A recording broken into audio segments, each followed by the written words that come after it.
Good morning and welcome to West Shore Unitarian Universalist Church. My name's Diane Alcorn and I am the Membership and Engagement Coordinator here. If this is your first time visiting with us, welcome. We're glad you took the time to join us here. If you'd like more information about our church and our worship community, please feel free and send me an email. In the meantime, again, welcome. We're so glad you took the time to join us.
Welcome to West Shore Unitarian Universalist Church, a spiritual community whose hope is audacious and whose vision is for a more equitable and just life for us all.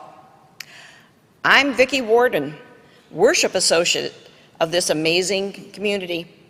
Joining me this early August morning are David Blazer, Music Director, and Christine Solante, our tech guru. And I extend a special West Shore second welcome to our guest speaker this morning, Michael Dowd, who will be joining us via technology from his home in Ypsilanti, Michigan. Michael is an eco-theologian and pro-future advocate. His work has been featured in a number of publications and on television. Some of you may have taken the opportunity to view Michael's YouTube video called The Serenity Prayer for the 21st Century. If you haven't seen it, I heartily encourage your taking 25 minutes of your time to view it. A warm West Shore welcome to you, Michael.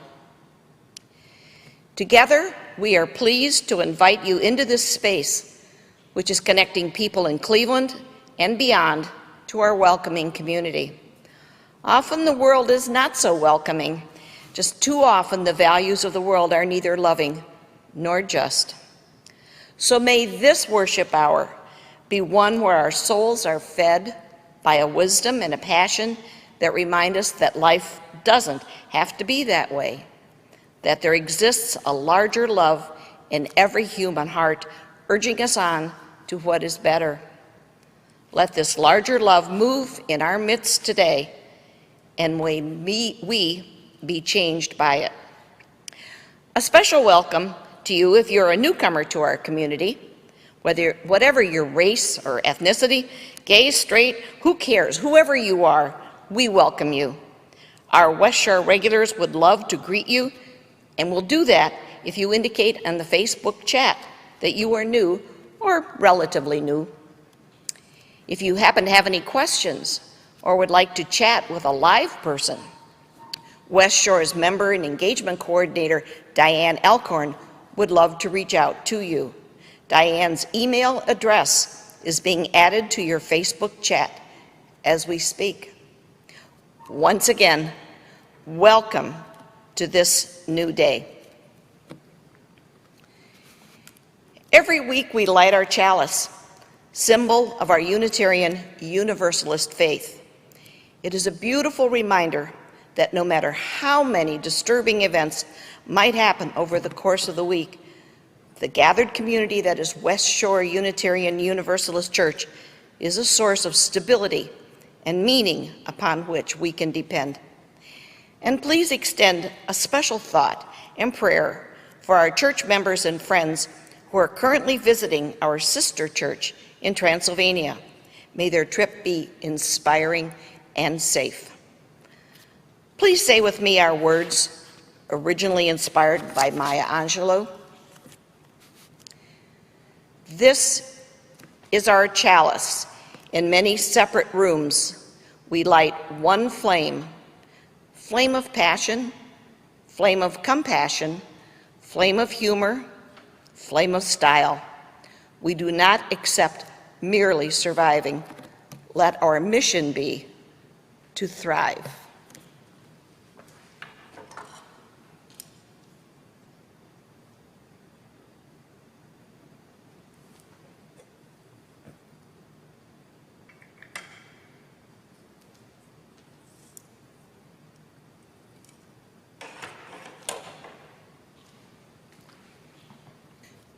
Together in spirit, we are one. Let us witness to the unity of our spirit by saying together our unison affirmation words. Love is the spirit of this church, and service is its law. This is our great covenant, to dwell together in peace, to seek the truth in love, and to help one another. El amor es el espíritu de esta iglesia y el servicio su ley. Este es nuestro magnífico convenio, vivir juntos en paz, buscar la verdad en el amor y ayudarnos los unos a los otros. So may it be. Please take a few minutes to read through the Friday weekly e-newsletter for all kinds of information about people and events important to us all. And now we turn to our time of greeting. We greet each other in the midst of our joys and struggles, those joys and struggles which are both personal and public. Let each of us now say the names of people whom we are holding in our personal thoughts and prayers this morning. People in the West Shore community and those beyond. Wherever you happen to be, say these names of those people who are being remembered out loud into the space of your room, as if the act of just saying the name is like a prayer, which it is. You may even type the name into our West Shore Facebook chat, if you like. I will pause for a moment as we do this.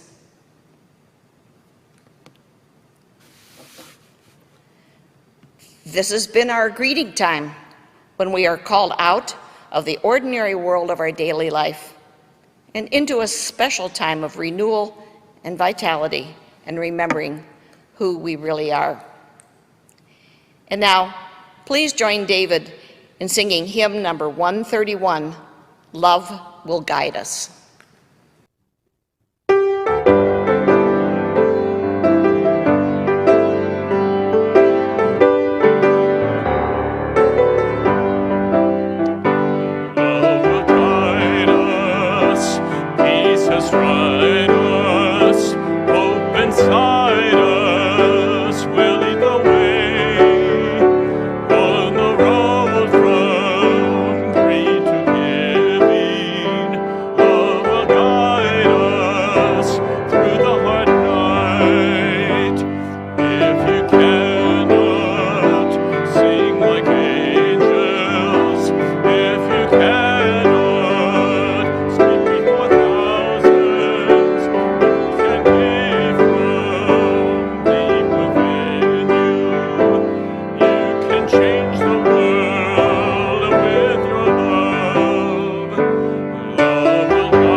Sustainability, eco-friendly, climate change, all words that would have meant probably much of nothing to me 20 years ago, and now I hear them almost daily. Back then I wasn't in denial, I just didn't know any better. You know, the sun was shining, that was a good day. It didn't rain, another good day. No snow, yay! And that was climate change, as far as I was concerned. This June, I spent 2 weeks in Tucson, Arizona. Now, I got it. Ordinarily, sane people do not go to Arizona in the summer. But I had a couple events with friends that I did not want to miss, so off I went. It is always hot in June in Arizona, usually over 100 degrees. But as you are constantly reminded, it's a dry heat, which is certainly true.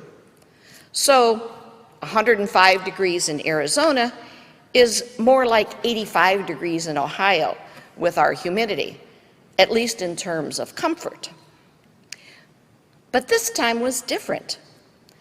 Besides hitting temperatures of 105 to 110, it was so very, very dry.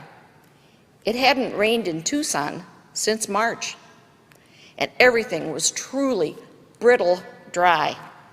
Yes, the blue sky was lovely, and the cactus didn't really care, but the air was so hot and dry, it didn't even register a dew point on the evening news. Add to that the many pictures of Lake Mead, which is the primary water repository for much of Arizona. Lake Mead is at 1/3 of its intended capacity, the lowest that has been since its inception almost 100 years ago. The more I read, the more concerned I got. Snowcap off the Rockies normally would melt and flow into the Colorado River, but now it wasn't even making it down the mountainside. Instead, the earth was so dry that the snow melted into the arid ground and just never made it to the river. Farmers all along the Colorado were resetting their irrigation systems to maximize whatever they could squeeze out. In Pima County, Arizona, officials were discussing a water emergency order, but I really couldn't see that that was going to accomplish much, as grass is practically outlawed in the state, except of course for the golf courses for those golfers who insisted on green fairways. The only thing that could really be affected was the closing of car washes and limiting your shower times and flower watering times. I couldn't see much of an overall impact, not like that, with an emergency usage order. Much more than that was really needed. When I came back to Ohio, all I could say was, thank goodness for humidity. That is a weird statement. But I realized that we here in Northeast Ohio really have been in denial for a long time. First, we have a huge freshwater lake that gives us endless water-filled resources. Second, we don't have forest fires or hurricanes. Maybe an underwater mini earthquake every few years, or even a tornado touchdown every decade or so. We complain about too much rain or too many overcast days, but you know, we really have it good. Our homes are not being overtaken by a rising ocean. We do not have to evacuate our homes every few years for some type of weather disaster. We really are lucky. I don't know about you, but I have pretty much avoided the news these past 6 months. I had enough news during the prior 4 years to last me for a very, very long time. So I have pretty much been sequestered in my little news-free bubble, pretty much oblivious to what is going on in the world and enjoying my reclusion from society. But last week, I heard a local weather report that jolted me and reminded me that we cannot sit here, fat and sassy, and pretend that all is well. The young weather announcer noted that although no rain was expected, we could expect an overcast day. Overcast because the smoke that was coming from the huge forest fire in Oregon. The Oregon fire was making an impact on peaceful, perfect Northeast Ohio. That was the reminder I needed that we need to move from denial to awareness. That weather report reminded me of a very significant event that happened in 1980 when Mount St. Helens erupted in Washington state. I was living in Pennsylvania at the time, and after a couple weeks I started noticing grit all over my yard, my porch, everything that was outside. If you were around then, you know what I'm talking about. It was volcanic grit that made its way a couple thousand miles east. I was really overwhelmed at the thought that something so far away could have such a direct impact on me. It truly was a light bulb moment, and one that I will never forget. It's so easy not to be worried if it doesn't directly affect us. That's human nature. But our changing climate situation is way too big to ignore.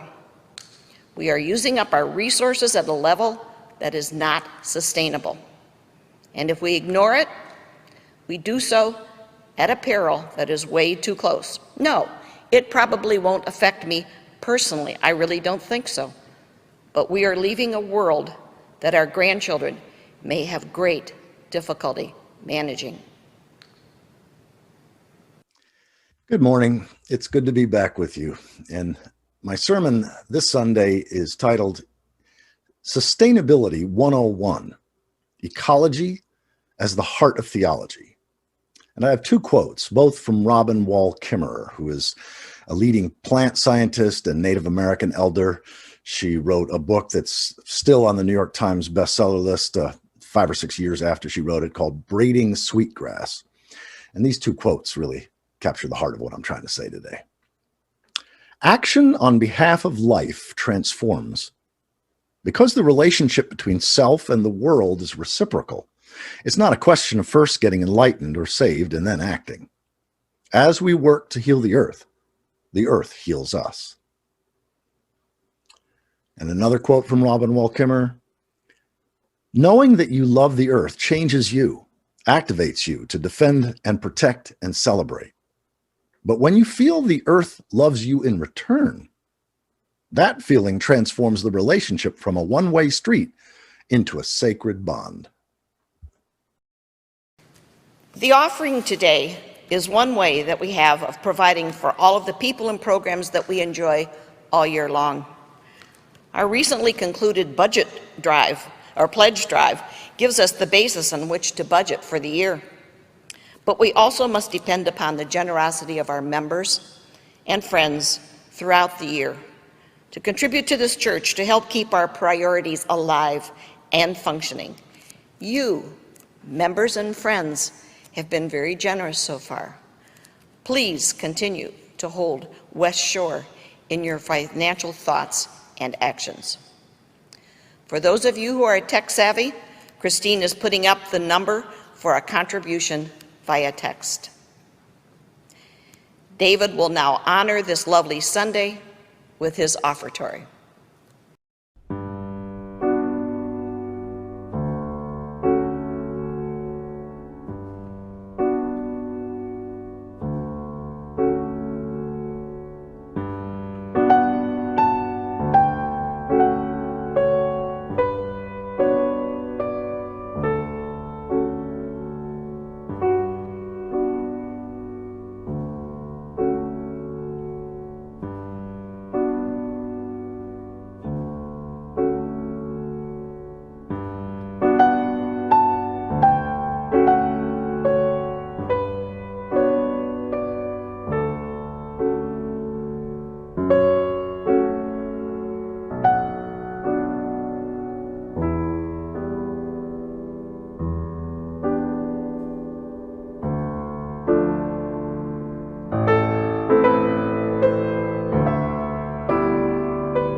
As I did in my sermon last month, I'm going to start by showing some slides, and then I'll go off and just speak from my heart. The title of this message is Sustainability 101, Ecology as the Heart of Theology. And the first thing that we need to do is to demythologize faith. Faith isn't about beliefs. Faith is, your God is whatever you put your faith in or your trust in, your ultimate concern. And this isn't just Michael Dowd saying this. Arguably the most influential Protestant theologian of the 20th century, Paul Tillich, famously identified faith as your ultimate concern. So I like this image somebody created for me, ecology as the heart of theology. Ludwig Wittgenstein was a philosopher of language, one of the most famous philosophers of the 20th century. And he said, the limits of my language mean the limits of my world. And what he's getting at there is that how we use language structures our consciousness and impacts what we can see and can't see and what we're blind to. And nowhere is that more profound and more true than the word God. Most people today in the English-speaking world think of God either as a non-existent, superstitious belief system or as a supernatural being. And yet, what if we were to spell God this way? This is the way I've been spelling God now for quite some time. G, earth emoji, D. Because immediately you know that what we're talking about is something that's inescapably real. It includes the biosphere, the ecosphere. Also, there's a number of Catholic nuns and ecofeminists and that sort of thing that spell God the Old English way, G-O-D-D-E, with or without the earth emoji. And what it does is it sounds the same, God, and yet immediately when you see it, you know that you're not talking about a supernatural being. You're talking about reality with a personality. And so whether spelt G-O-D-D-E or G, earth emoji, E-D, what I'm meaning is reality with a personality, not a person outside reality. So from this vantage point, what does it mean to say a God's eye view of the world? Well, we often think of the view from above and outside it all, you know, a God's eye view. Well, I suggest no. Once you realize that this is what we're talking about, reality, this is also a God's eye view of the world, the view from within every set of eyes, the subjective experience of every set of eyes. It must be included in what we mean by a God's eye view of the world. A human being simply has no existence outside the environment. In fact, Thomas Berry, one of my great mentors, famously said that the environment is not our surroundings, it's our source, sustenance, and end. So there exists no farmers like this. There only exists farmers in an ecosystem. So this quote, I love this. Our fundamental problem is that we no longer listen to what the earth, its landscape and climate, its mountains and valleys, and all the flora and fauna of the planet are telling us. My way of saying the same thing is that we are committing ecocide because believers and atheists alike fail to relate to primary reality as primary. By not honoring and revering the biosphere as our biophysical creator, sustainer, and end, anthropocentric or human-centered civilizations inevitably self-destruct. So I suggest there's two ways of relating to primary reality. And by primary reality, I'm meaning everything inside us and everything outside us that we don't exist without. I often use the nesting doll analogy. There's sustainable, which is really faithful, and unsustainable or unfaithful. Faithful is being accountable and relating in an honorable way, pro-future way. Unfaithful is being unaccountable and relating in a dishonorable way, an anti-future way. And we're really talking about the first 97 to 99% of human history. Homo sapiens, 400,000 years, Homo habilis, 2.5 million years, depending upon where you start humans. And the focus was on stable, honoring the ancestors, honoring the descendants. That's the whole seventh generation. Honoring the biosphere, although it wasn't referred to as a secular name like biosphere, some divine personification was given. And just the last 1 to 3% of human history, the most recent 8,000 years or so, scores of boom and bust, progress, regress, rise and fall civilizations. I do a whole program on this.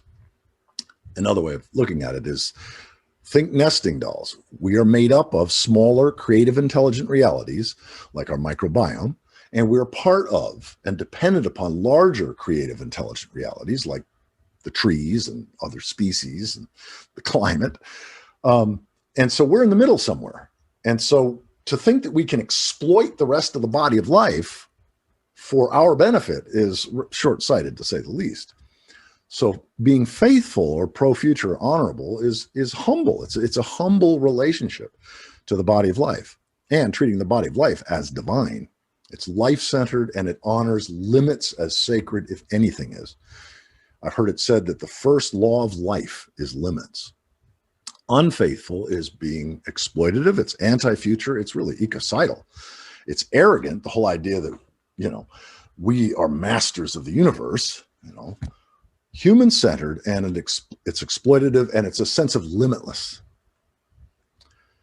So from this vantage point, human-centeredness is what I mean by idolatry. I don't mean bowing down to statues or believing in the wrong God. Idolatry is when you have an unreal notion of God, a divinity that's not synonymous with reality and that doesn't include the ecosphere. It's failing to honor primary reality, the biosphere, as primary. We are derivative. We grow out of the body of life in the same way that apples grow out of an apple tree. It's taking primary reality, that is the soil, the forest, the water, the climate, taking that for granted. And it's having an ultimate authority that leads us to betray and to condemn the future. And there are both religious and secular forms of human-centeredness. Idolatry of the written word, idolatry of the otherworldly, and idolatry of beliefs, I think, are the three most pronounced religious idolatries. Idolatry of the written words, when you think where God's best guidance, that is our best map of reality, is frozen in time in some ancient text. Idolatry of the otherworldly is where you think ultimate reality resides, is only outside time and nature. And idolatry of beliefs is when you privilege beliefs over facts, over knowledge, over evidence. But there are secular forms of idolatry. Idolatry of progress, of growth, of development. Again, remember that faith is your ultimate concern. So if your ultimate concern is progress, growth, and development, that's a form of secular idolatry. Idolatry of human intelligence and agency. The idea that we can control everything is just absolutely ecocidal. And the idea that we are the only advanced form of consciousness, no. And this idea of man conqueror of nature through technology is probably the single most self-destructive thought form in human history. When religion succumbs to human-centeredness, what I'm calling idolatry, we inevitably confuse good and evil. Demonic economics is a predictable result. And here are two cartoons. Yes, the planet got destroyed, but for a beautiful moment in time, we created a lot of value for shareholders. And another one. And so while the end of the world scenario will be rife with unimaginable horrors, we believe that the pre-end period will be filled with unprecedented opportunities for profit. I created a couple of bumper stickers just last week. Nature is God. Oops. Honor God or go extinct. That's why this is the heart of my message from now on. Ecology as the heart of theology really is the essence of Sustainability 101. So I'd like to speak just from my heart about we are living in a culture, in a society, as a species that has been unsustainable for 7,000 or 8,000 years, and we can't step outside of that. As I talk about in my Serenity Prayer for the 21st Century, Pro-Future Love and Action video that I'm inviting, it's 25 minutes long, and I'm inviting folk to watch that, and then we'll have a Q&A sometime in the next week or so. I cover in there the fact that we don't have any evidence. We know of over 100 boom and bust, rise and fall civilizations, and no one has ever become sustainable on the way down for very good reasons. It relates to primary reality differently. And so how do we live knowing that? How do we live knowing that we're not going to make industrial civilization sustainable? those of us that have been committed to justice and peace and sustainability and all the good activist stuff for most of our, or at least much of our adult lives, how do we be with knowing that we've already triggered certain tipping points that are already out of our control, and we're not going to be able to make this sustainable? Well, as I often say, just because we can't save everything doesn't mean that there's not a tremendous amount that we can do, usually locally. We can get engaged in what I call love and action, in terms of your family, your friends, your neighbors, your village, your town, your city. There are many things that still can be done. And talking with others, helping others. It turns out that on the way down, as societies contract, and we have a lot of evidence of what that's like over the last 7,000 years, we also know that saints, sages, heroes, and sheroes are born during those times. When times are wealthy and easy, we don't need each other.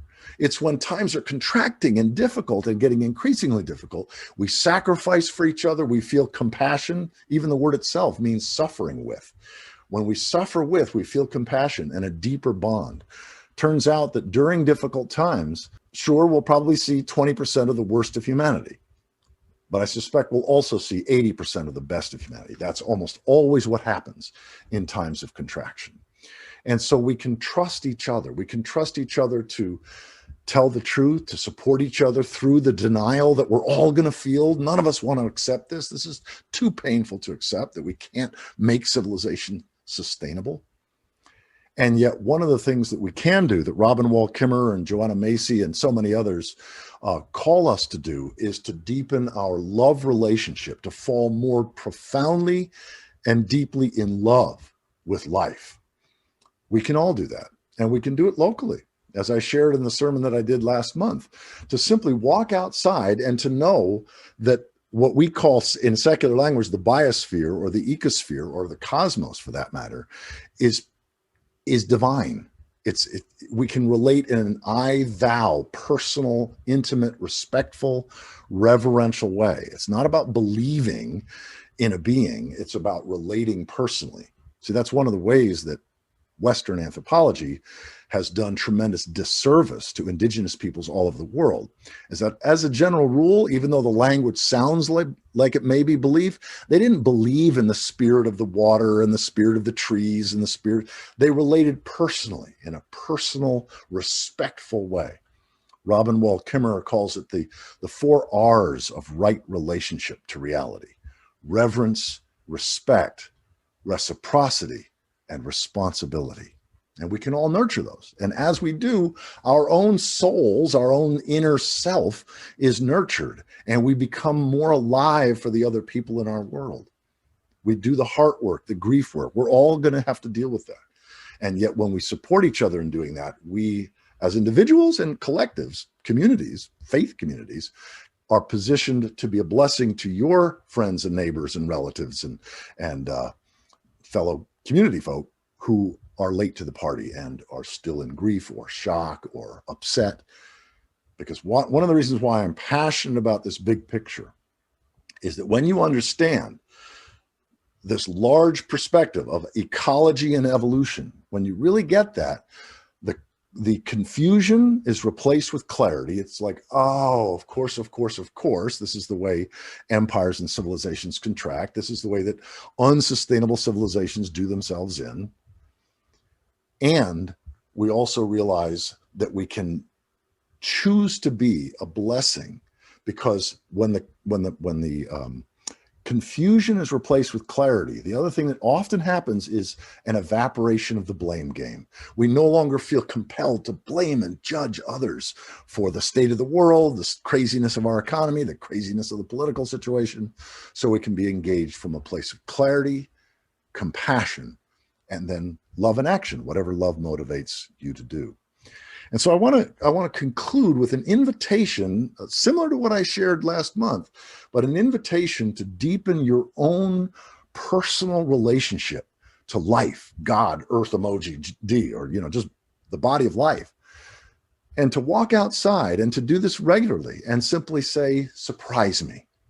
and see what the universe provides. See what you notice, what you think, what you feel.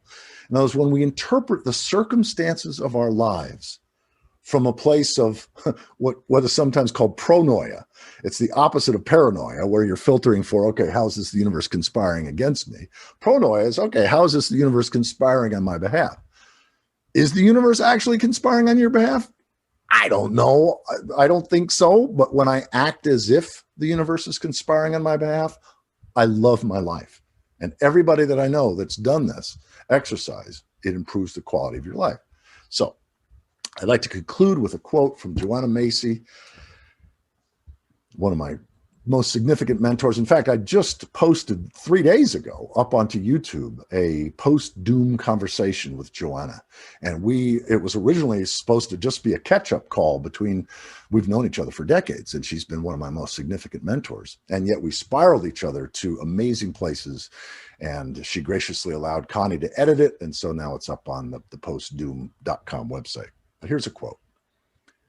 When you look at what is happening to our world, and it's hard to look at what's happening to our water, our air, our trees, our fellow species, it becomes clear that unless you have some roots in a spiritual practice that holds life sacred and encourages joyful communion with all your fellow beings, facing the enormous challenges ahead becomes nearly impossible. Please join us for hymn number 1008, When Our Heart is in a Holy Place.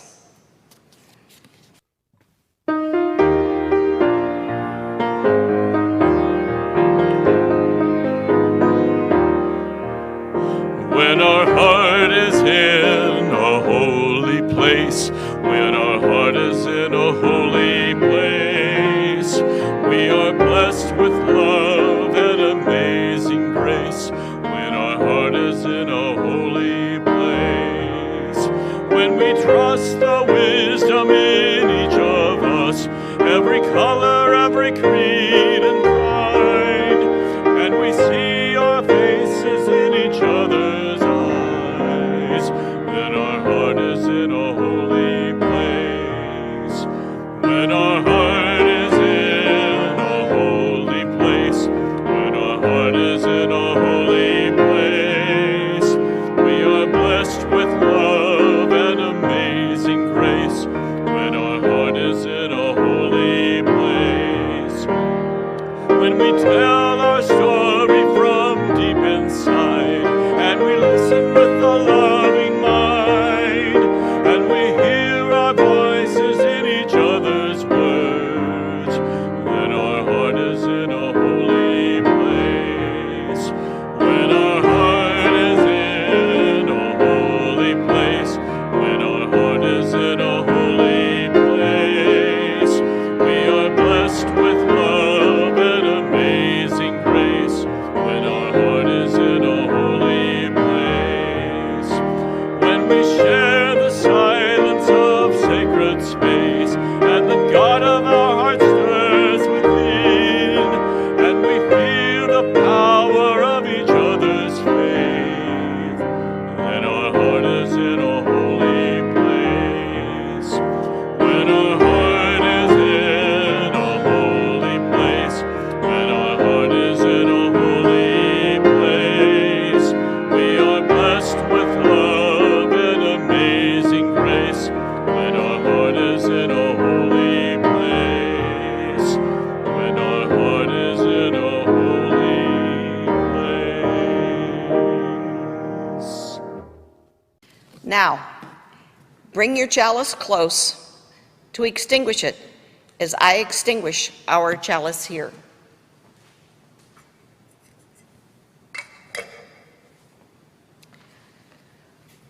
We extinguish our flames, but not the light of truth, the warmth of community, or the fire of commitment. These we carry with us until we meet again. May we leave this virtual space today embodying the very best of the liberal tradition, the very best of the Unitarian Universalist tradition, celebrating our differences and being a blessing to all those with whom we come into contact in a way that's also a blessing to the future and that calls us into a deeper love relationship with life. Amen, aho, and blessed be. See you next week, West Shore. Until then, love and courage and cheer to all.